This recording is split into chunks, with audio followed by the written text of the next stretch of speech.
Welcome to my channel. Now this is a very short video. It's more like an information video and an invite as well. So if you've watched any of the videos that I've done on fibre cement cladding, this is the exterior pre-painted cladding from James Hardie. I did those videos last year and I'll pop a link in this video here so you can refresh your memory.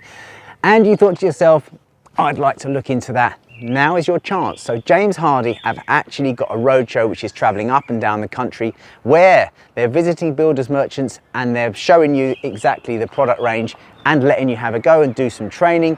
Now this week on the 12th, on Wednesday the 12th, I'm going to be at Lawsons in Colney Heath, St Albans, and I'm going to be taking part and acting as guest judge because there's up to £6,500 worth of prizes.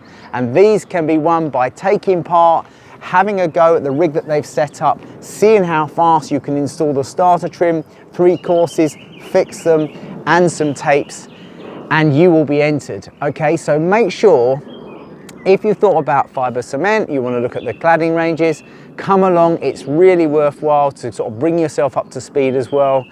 I'll be there and I'll be really looking forward to seeing you. So make sure, if you get the chance, come down. Now go to the James Hardie website. I will put a link in the description of this video. Register for your space as well. And it's not just on Wednesday this week, the 12th. There are some other events as well going forward which may be closer to you. But I think it's well worth investing an hour or 2 of your time to come down to Lawsons in Colney Heath, St Albans this Wednesday and having a go. And I really look forward to seeing you all there.